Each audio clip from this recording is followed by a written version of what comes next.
আসসালামু আলাইকুম প্রিয় দর্শক বন্ধুরা। আমরা আসলে কোন দেশে বাস করি সেটা ভাবতেও ঘৃণা লাগে। পুরো বাংলাদেশের মানুষ ছিছি করছে এমন মর্মান্তিক ঘটনা দেখে। 9 বছরের একটা শিশু, হ্যাঁ বন্ধুরা, 9 বছরের একটা শিশুর দিকেও ওদের কুনজর পড়ে যায়। এই বাংলাদেশের জমিনে কোনোদিন ধর্ষকদের বিচার হয়নি, আর হবেও না। বন্ধুরা, ঘটনাটি ঘটেছে কুমিল্লায়। আসলে কি বলবো, মেয়েটির বর্ণনা দিতে গিয়ে র‍্যাব পর্যন্ত কেঁদে ফেলছে। 9টা বছর মেয়েটিকে লালন পালন করে এই পর্যন্ত বড় করলো, কিন্তু শেষ পর্যন্ত আর ধরে রাখতে পারলো না তার বাবা মা। স্কুল ছুটি হয়েছে 10টায়, কিন্তু এখনো বাসায় ফিরে নাই। তখনই মায়ের মনে চিন্তা হলো, 11টা বাজে, এখনো কেন আমার মেয়ে বাসায় আসে না। তাই দেরি না করে তাড়াতাড়ি স্কুলে চলে যান।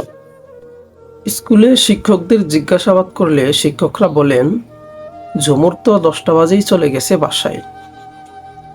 এই কথা শুনে ঝুমুরের মা তো চিন্তায় পড়ে যায়। তো অনেক খোঁজাখুঁজির পর 3টা সাড়ে 3টার দিকে খবর আসে একটা মেয়ে ধান খেতে পড়ে আছে। তারপর মা দৌড়ে ধান খেতে যায়। তারপর যা দেখতে পেল দর্শক বন্ধুরা, আমার পক্ষে তা বর্ণনা দেওয়া সম্ভব না।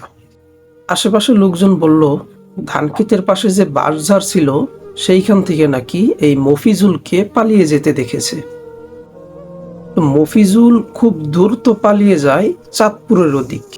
মফিজুলকে পালিয়ে যেতে দেখে তখনই সবার মনে সন্দেহ হয়।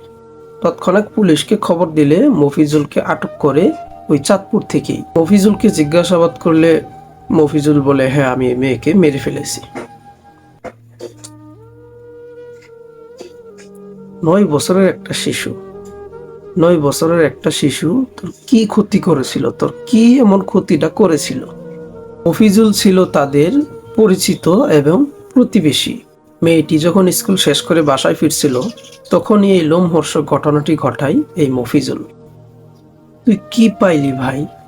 এতটুকু একটা মেয়ের জীবনটা নষ্ট কইরা তুই কি পাইলি? মেয়েটি বাঁচার জন্য কতই না চিৎকার চেঁচামেচি করেছে, কিন্তু এই জালিমের মনে একটু ওর জন্য মায়া হয় নাই। তো দর্শক বন্ধুরা, আপনারা ওর কি শাস্তি আশা করেন? কমেন্ট করে জানিয়ে যান।